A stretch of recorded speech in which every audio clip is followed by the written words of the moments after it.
There's a kind of love that never announces itself. It lingers at the edges of your day. The text answered at midnight. The steady eye when everyone else looks away. The quiet orbit of a man who never quite says the words, but never disappears either. He moves like gravity, invisible, constant, and precise. You feel it, even when you doubt it. This is the silence that confuses so many. He won't say "I love you," not because he doesn't feel it, but because language feels like too small a vessel for what's moving inside him. For some men, words are dangerous terrain. They've been taught that speech betrays weakness, that tenderness unguarded can invite loss. So he calibrates his expression, measures proximity, watches you closely, but rarely lets you see how much it costs him to stay that steady. Most of what we call emotional unavailability isn't coldness. It's an old survival strategy wearing new clothes.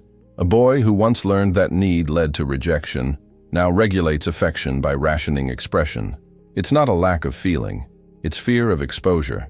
As Dr. Gabor Mate might note, suppression often begins as protection. Jung would add that what we repress doesn't vanish. It moves underground and directs us from the shadows. You can hear the archetypal tension humming underneath this restraint. The king in him demands composure and order. The lover aches for surrender and contact. Between them lies the modern male paradox: how to love without losing authority, how to be strong without being numb. Each word he withholds is an attempt to balance that impossible equation. It's tempting to read silence as absence, but sometimes silence is structure. It's the nervous system's way of keeping love from spilling into chaos. An avoidant pattern can look detached from the outside, while inside, the body is flooded, heart rate elevated, muscles taut, every cell saying careful. In that state, confession isn't intimacy, it's threat. The deeper the feeling, the greater the need for regulation. This series of moments, the hovering, the quiet repairs, the unspoken steadiness, is not about decoding a mystery man. It's about learning the language of regulated love. Each clue we'll explore speaks to a different dialect of attachment and archetype. How he directs attention, how he repairs without witness, how competence becomes armor, how silence breeds projection, how crisis reveals hierarchy, how aftermath defines devotion, and how the king and the lover finally learn to coexist. If you've ever been on the other side of that silence, wondering if it means indifference or depth, this conversation is not here to justify his distance. It's here to understand what the distance protects. Awareness doesn't excuse the pain, but it offers a way to see pattern instead of pathology. Before we move, pause. Feel your own breath, the weight of your ribs expanding. In that space, notice what silence means to you, what memories it calls forward, what fears it touches. That's where this begins. Because beneath the restraint, beneath the discipline and delay, there's a quiet signal pulsing, a devotion shaped by fear, history, and archetype. It doesn't shout, but it doesn't waver. And if you learn to listen differently, you might hear that he's been speaking all along, just in another tongue. Now let's trace the first clue, the gravity of his attention and what it reveals when it doesn't flinch. Some men speak through focus. They don't decorate their affection with words or gestures. They anchor it in the way their eyes stay on you when you speak, in how their schedule rearranges itself quietly around your presence. His attention is a gravitational field. You feel it long before you can name it. For him, attention is both longing and defense. Somewhere early, he learned that exposure invites danger, that being seen too clearly means being judged, engulfed, or left. So he learned to love in the only way that felt safe, by staying close enough to protect, far enough to survive. What looks like calm detachment may actually be a body running containment protocols. Desire isn't missing, it's managed. In attachment terms, this is avoidant regulation. The nervous system trims expression to keep the internal temperature steady. The more he feels, the more concise he becomes. It isn't stinginess, it's engineering. When arousal and affection rise, the avoidant instinct lowers output, less language, fewer signals, to avoid emotional overflow. Think of a circuit breaker that flips not from indifference, but from overload. Jung would say this is the dance between shadow and control. The lover archetype moves toward fusion. The warrior or king archetype enforces distance to preserve sovereignty. When those energies split, devotion becomes surveillance, Tenderness becomes vigilance. He watches closely not to dominate, but to ensure nothing volatile escapes. You might mistake that restraint for disinterest. In truth, it's precision born from fear. Notice the paradox.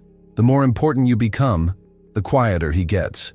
The more his system registers threat, in the form of emotional intensity, the more he will trim language, minimize eye contact, or switch to problem-solving mode.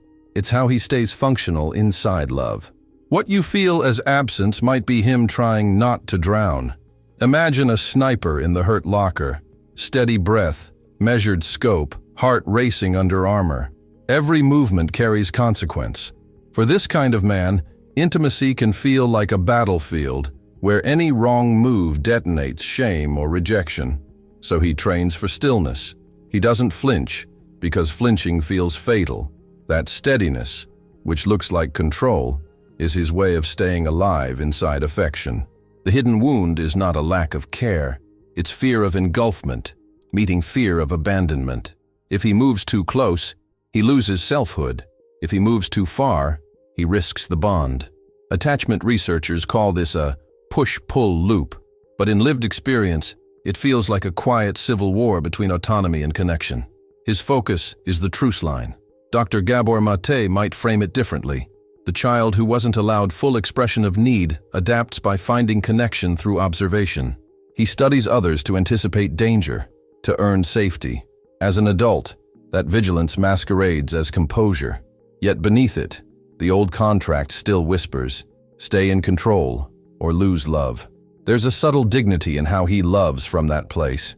The discipline isn't absence of emotion, it's containment of chaos. But the cost is misinterpretation. Partners often read that restraint as rejection. In truth, it's a nervous system choosing stability over surrender. It's a paradox of mature male psychology.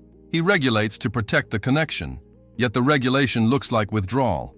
If you slow down the lens, his attention tells the real story. He tracks your comfort in crowds, remembers minor preferences, adjusts his timing so your day feels lighter. These micro-calibrations are devotion without theater. They are the gestures of someone who loves with precision instead of performance. Still, precision has limits. When intensity rises, conflict, vulnerability, crisis, this same control can fracture. The very steadiness that protects him begins to isolate him. He can't stay in neutral forever. And that's where the next layer appears. How love speaks through repair, not confession. Let's follow that signal into the dark, where he fixes what you never saw break. Love for him is often a form of maintenance. He might not speak of devotion, but he adjusts a loose hinge, fills the gas tank, recharges your phone before you wake. Small things. So small they vanish under the noise of modern romance. But this is how he steadies the field between you, by keeping the invisible machinery running. The wound underneath this care is the provider shadow. Somewhere, love became labor.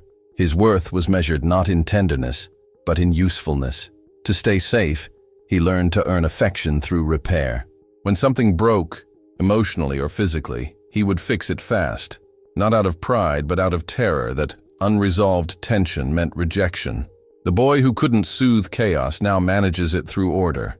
Jung might describe this as the shadow of the king. Responsibility without rest, order without softness. The king archetype seeks to hold the realm together, yet when wounded, he confuses service with survival.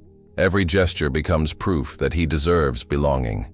It's noble and lonely, because to maintain the kingdom, he must hide his exhaustion. Neuroscience offers another angle. When we cooperate, oxytocin and vasopressin, bonding hormones, activate. Acts of service literally regulate the nervous system, creating microdoses of safety. For men who were never rewarded for verbal vulnerability, this is the language they trust. Repair is the syntax of care. While others write poetry, he fixes the sink. Both are confessions. One just requires a wrench instead of a pen. But here lies the paradox. The very form of love that sustains connection also keeps him unseen. His gestures dissolve into the background, misread as duty or habit. He's speaking a language few are fluent in, logistics as intimacy. If you count only declarations, you'll miss the evidence. Imagine a stagehand in a theater. The audience never sees him. He moves in shadow, adjusting cables, fixing light cues, ensuring the show unfolds seamlessly. The play depends on his precision, yet no one applauds when he exits. That's how many men love, through invisible calibration. Their presence makes harmony possible, but their quiet competence erases them from the script. Dr. Mate would remind us that this adaptation has roots in pain. The child who cannot rest in love learns to earn it. That compulsion to fix is an echo of early unpredictability. If the caregiver's moods were volatile, the child learned to prevent rupture by anticipating every need. As an adult, he repeats the ritual, believing safety is maintained through effort, not presence. When this energy is unexamined, relationships start to resemble silent contracts.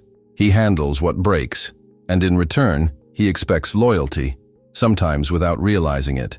Yet unspoken expectations breed distance. Over time, the repairs that once built trust become invisible currency. He gives, but rarely feels received.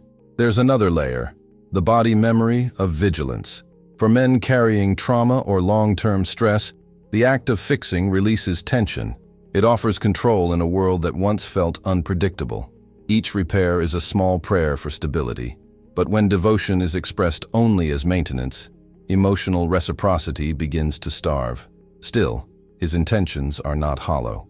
Beneath every small correction lies care, real, embodied care. It's the masculine attempt to make love safe through structure.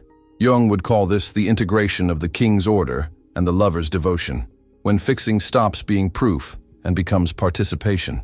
In relationships, this often unfolds quietly at night, tightening a window latch, replacing a bulb, checking locks before bed. To him, that's not routine, it's protection. His nervous system relaxes when he knows the perimeter is sound. The body translates that security as love, but the cost of this translation is invisibility. The next movement in this story reveals why. When competence becomes the only safe identity, intimacy takes the back seat. The same skills that hold a relationship together can also keep the heart sealed. The armor of usefulness is sturdy, but it muffles warmth. So, as we leave these dim corridors of silent repair, notice the shift. He no longer hides behind tasks. He begins to hide inside mastery. What begins as devotion hardens into performance. That's where we meet the mask of competence. There's a moment in many men's lives when they realize that being admired feels safer than being loved. Admiration keeps a healthy distance. It rewards performance and hides need. It's also the perfect disguise for loneliness. This is the territory of the mask of competence. He has built a life on reliability, control, and knowing what to do. Every problem solved earns a small breath of safety. Every compliment becomes a temporary shelter from the chaos inside. But deep down, he's not thriving under the armor. He's hiding. Competence has become the acceptable face of fear. The hidden wound here is ancient.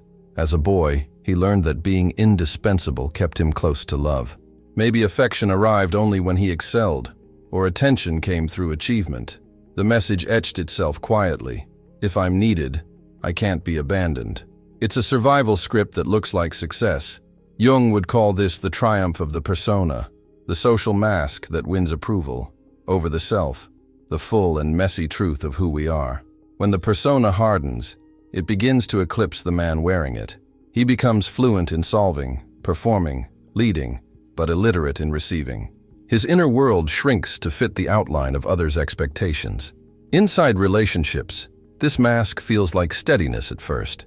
He's capable, composed, generous, but over time, the same control that makes him dependable also makes him unreachable. Intimacy requires exposure, and exposure threatens the illusion of mastery. So he doubles down on doing, fixing, advising, anything that keeps him in charge. To love him becomes to admire him, and admiration is a colder currency than connection. Jungian projection deepens the trap. He idealizes the partner's warmth, her spontaneity, her ability to feel. She becomes the vessel for his exiled sensitivity. He praises her emotional depth while disowning his own. But projection is a temporary bridge. It collapses under weight. What begins as worship turns to quiet resentment. She becomes too emotional, too demanding, never satisfied. In truth, it's his own neglected feeling self-calling from the dark. The paradox is sharp. The more competent he appears, the more fragile he often feels. He needs the admiration to stay upright, yet it drains him of authenticity. Every act of control distances him from the vulnerability that could actually connect him. It's the emotional equivalent of living inside armor, safe, impressive, and unbearably alone. Iron Man is a fitting metaphor. Inside the suit, he's invincible, brilliant, adored. But when the helmet lifts, there's a trembling human being haunted by his own creations. That's the shadow of competence.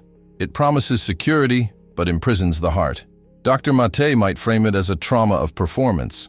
The body learns that productivity regulates shame. Doing replaces being. Rest feels like danger. In relationships, this looks like the man who keeps everything handled, but avoids the moment you might actually reach for him. Stillness exposes the wound he spent a lifetime concealing. If you look closely, you can see the exhaustion behind his efficiency. He's trying to manage love the way he manages systems, predictable inputs, controlled outcomes. But the nervous system doesn't negotiate that way.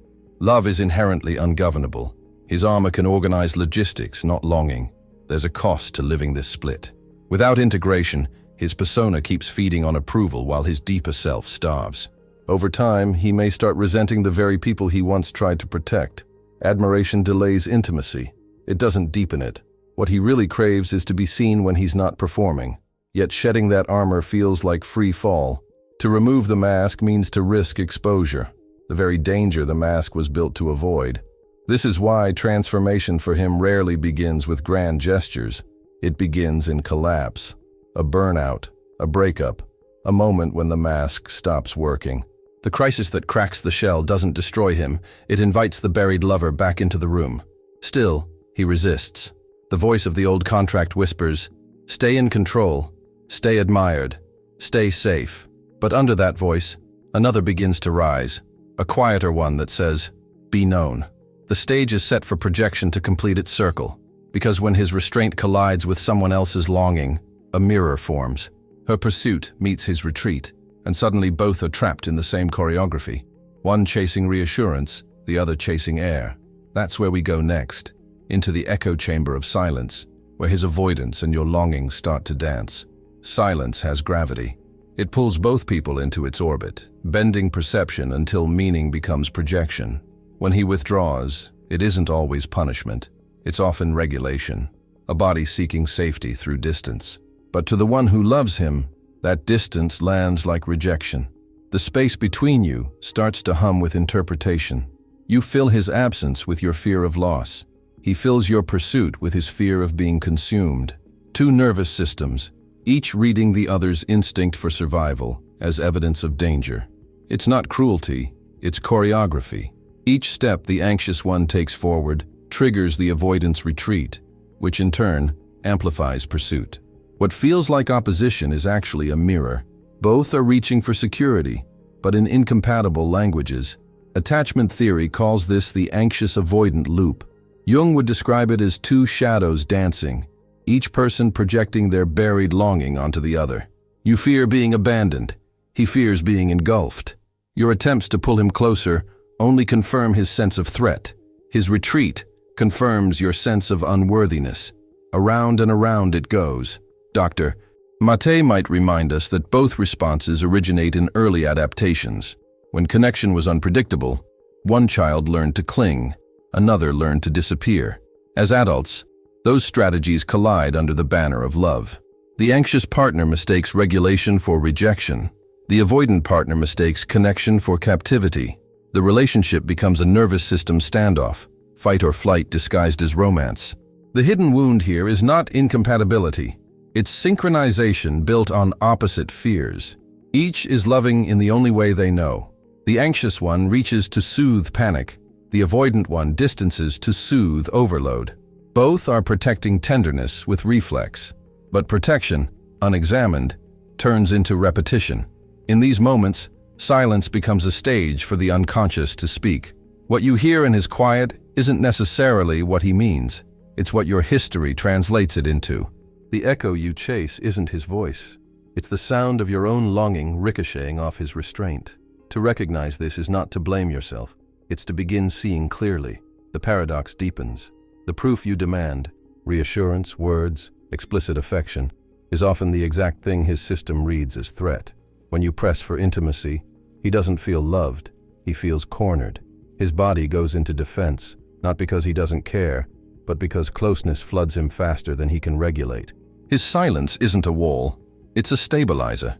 Picture two climbers on a narrow ridge. The anxious one grips the rope, tugging to confirm connection. The avoidant one leans back to keep balance. If either pulls too hard, both fall. Love, at this altitude, requires pacing. Safety comes not from clinging but from rhythm. One step, one breath, one shared tether that can hold both autonomy and bond. Still, silence hurts. The nervous system doesn't differentiate between emotional distance and physical abandonment. It feels the same ache in the chest, the same hollowness in the gut. This is why arguments about communication often escalate. Beneath the content lies a primal fear. I'm about to lose you. To name that fear aloud, calmly and without accusation, is to bring shadow into light. That's how projection begins to dissolve. Jung wrote that projection ends when consciousness begins. In relationships, that means noticing when the story in your head becomes louder than the reality in front of you. His silence may not be the verdict you imagine. It may be the threshold before honesty. Many men speak once they trust that silence won't be filled with punishment. But trust grows slowly in bodies conditioned by threat. For him, intimacy is exposure therapy. For you, distance is. Both sides are learning to breathe where they once braced. The work isn't to fix each other. It's to understand the loop and step out of its rhythm long enough to see one another clearly. The true test of this balance often comes not in peace, but under pressure. When stress hits, when life demands a choice, the mask of restraint falters and the deeper allegiance emerges. Does he protect himself or the bond? The next clue lives there, in the fire of crisis, where love finally reveals its hierarchy. Pressure has a way of stripping pretense. When life tightens through conflict, loss, or threat, the nervous system stops performing and starts revealing. In those moments, a man's true hierarchy of values surfaces faster than any declaration. You see what he protects first: his ego, his peace, or the bond. Crisis is an X-ray. It exposes the architecture beneath charm and restraint. The man who avoids vulnerability in calm waters may, under fire, become startlingly loyal. Another who speaks of devotion might vanish the moment tension rises. Jung would say, this is the shadow made visible, the part of the psyche that governs behavior when control slips. For the man who loves through silence, crisis is both test and confession. His mask of composure cracks. Instinct takes the stage. The avoidant tendencies that once served as regulation now collide with urgency. He can't retreat behind neutrality when someone he loves is hurting or when danger enters the room. His nervous system decides before he does. Here lies the hidden wound. For years, he equated emotional safety with control, but crisis dismantles control. The body acts on allegiance, not analysis. If love has rooted itself deep enough, it will override his defenses. You'll see it in the small things, the way he moves toward rather than away, the calm that replaces avoidance, the reflex to protect rather than to preserve pride. Attachment and shadow meet here. When stress hits, the facade collapses and the old patterns surface: fight, flight, freeze, or fix. If he's integrated, those impulses channel toward repair. If not, they expose where the healing still waits. Dr. Mate might frame it as trauma meeting the present tense, unhealed pain deciding what happens next. Think of a storm at sea. In calm weather, anyone can claim to be captain. But when the wind rises and the ship tilts, leadership reveals itself. The phrase fits. The ship's true captain is named by the storm. The man who steadies the deck when panic sets in doesn't need to declare loyalty. His body declares it for him. This isn't about heroism. It's about nervous system truth. In crisis, the thinking mind shrinks and the primal brain takes over. We default to what we trust. If he trusts connection, he reaches. If he trusts only self-preservation, he withdraws. The difference tells you not just how he loves, but how safe love feels inside his body. Paradoxically, some men who appear distant in daily life become most present when things fall apart. Under pressure, their purpose activates. They find clarity through function. The same control that once shielded emotion now channels into protection. It's not performative. It's instinctual devotion. When calm returns, they may retreat again, ashamed of how much they revealed. But that flash of presence was real. It's the system remembering what wholeness feels like. This pattern matters because crisis reveals integration.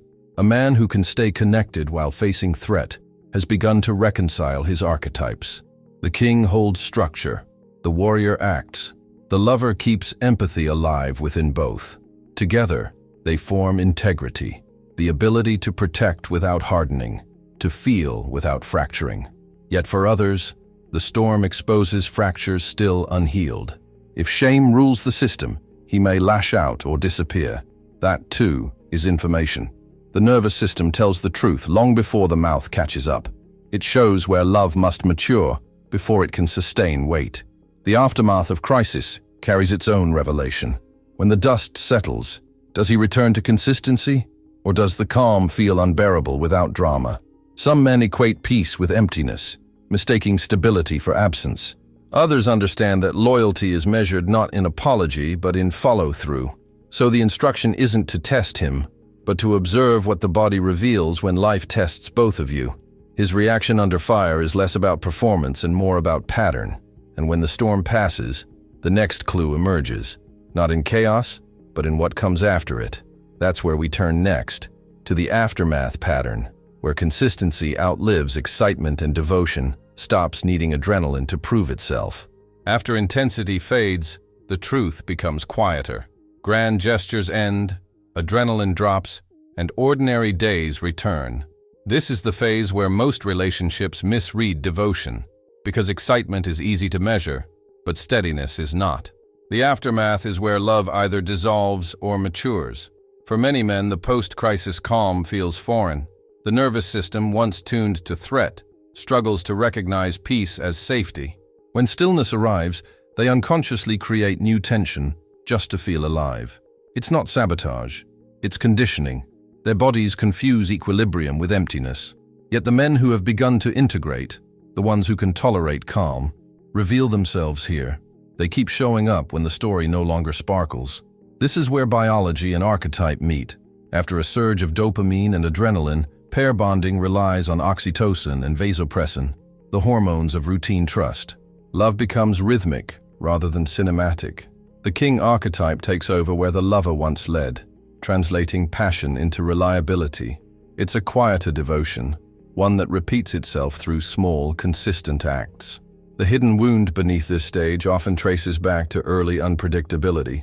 For a child raised on volatile affection, calm feels like neglect. He learns to chase intensity because chaos was once the proof of connection. As an adult, he may unconsciously recreate that volatility, mistaking it for love.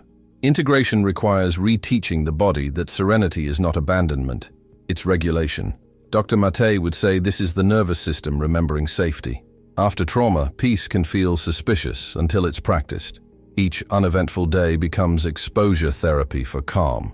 Jung might describe it as individuation through rhythm, the self-learning to sustain contact without needing the storm. There's a subtle beauty in this stage. When excitement fades, devotion becomes visible in its truest form, not through words or crisis heroics, but through maintenance of presence. He texts when there's nothing urgent, notices details without prompting, maintains boundaries without withdrawal. These acts rarely earn applause, but they build the architecture of trust. Paradox sits at the heart of this pattern. The quiet days are the loudest data. When he continues to offer stability without reward, affection without performance, that's love learning to breathe at normal altitude. It's no longer a high, it's a heartbeat. Symbolically, think of a monastery bell. It rings at the same hour every day, unremarkable, predictable.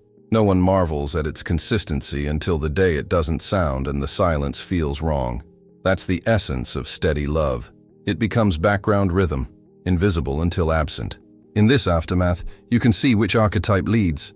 If the warrior remains in charge, the man stays on alert, seeking new battles to prove worth.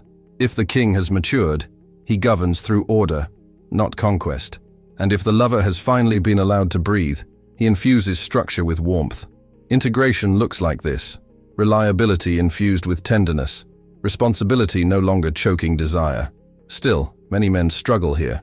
They fear that consistency makes them forgettable. The culture rewards conquest, not maintenance. Yet real intimacy is built in maintenance: the daily return, the unremarkable care, the repeated, "I'm here." To sustain that requires a grounded nervous system and an ego willing to serve rather than perform. In Jungian terms, this is where individuation becomes visible in partnership.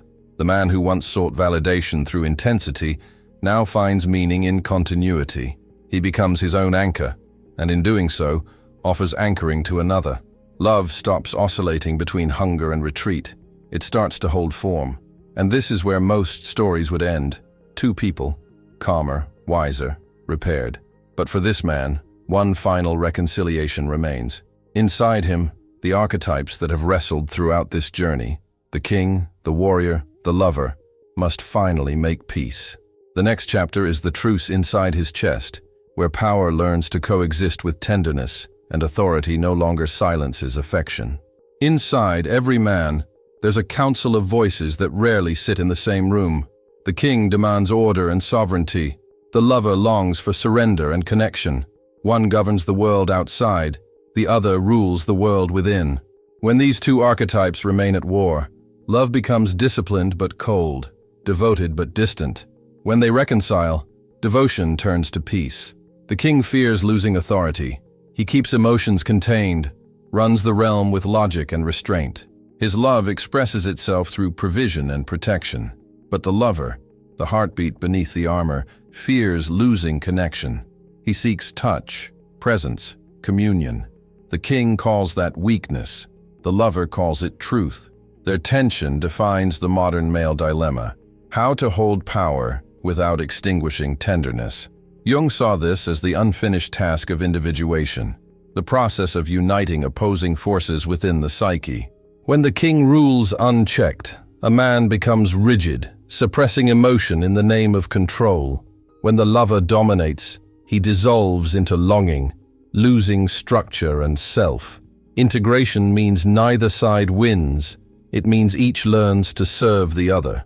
In practical life, this looks like balance between responsibility and vulnerability. The integrated man can lead without domination, care without self-erasure. His strength includes softness. His boundaries contain warmth. He no longer equates feeling with failure. The throne becomes a place of stewardship, not superiority. The hidden wound that keeps these two apart is inherited. Many men grew up under models where authority meant suppression. Fathers, teachers, cultures taught that command required emotional distance. The lover was exiled early, mocked, shamed, or ignored. So, when love enters later life, it awakens the banished part. The king tightens his grip, afraid that feeling too much will dissolve the empire he's built. But integration doesn't threaten the throne, it redeems it. When the king trusts the lover, duty softens into devotion. Authority becomes protection rather than control. The man who once rationed affection now channels it through presence. He still holds structure, but the structure breathes. You can see this shift in the small gestures. He listens without planning a fix, admits uncertainty without shame, holds a boundary without hostility. These are not theatrical moments. They are quiet revolutions. Power stops competing with love and begins to serve it. It's a paradox worth naming. He isn't withholding love. He's rationing exposure to it until his inner kingdom feels stable enough to handle it. Every man who has tasted chaos knows this instinct, to release emotion slowly, in measured doses, so it doesn't burn the world down. But as the inner balance strengthens, those rations become less necessary. The king learns that openness doesn't threaten order, it completes it. Culturally, we've seen this tension embodied in stories like The Godfather, the ruler who aches to protect but smothers in the act. Power tries to love but doesn't know how to let go. The integrated man finds another way. He learns to protect through presence, not control. To him, love is not a battlefield or a duty. It's governance with grace.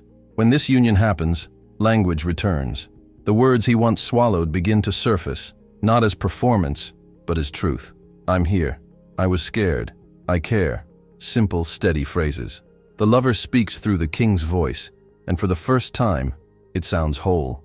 This is the truce inside his chest, the point where archetype meets attachment, where myth meets biology. His nervous system no longer confuses calm with threat. He can stay when things get still. The king and the lover finally share the same heartbeat. And with that harmony, the story circles back to where it began, to silence, but a different kind of silence. Not defensive, not withholding, sacred. The silence of a man who no longer hides behind restraint, but rests inside it. What remains is a final vow, spoken without words, the quiet promise that devotion doesn't need to shout to be real. That's where we end, inside the cathedral of his silence, built not from performance, but from presence. By now, the thread has come full circle. What began as confusion, a man's silence mistaken for indifference, has revealed itself as a language of its own. The 7 clues were never separate behaviors. They were stages of a single devotion learning to breathe through constraint. Attention, repair, competence, projection, crisis, aftermath, and integration. Each was a doorway into the same cathedral. Love expressed through restraint. Love that won't speak often builds itself through repetition, not performance.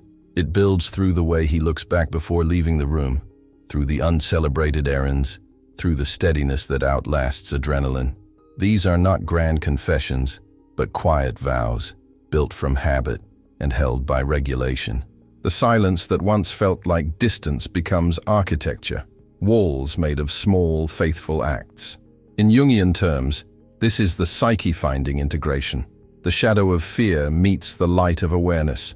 The divided archetypes shake hands. The king learns that order without empathy becomes tyranny, and the lover learns that emotion without structure becomes chaos. Together, they find a rhythm, the steady pulse of devotion that can withstand ordinary time. Neuroscience offers the same lesson in simpler terms.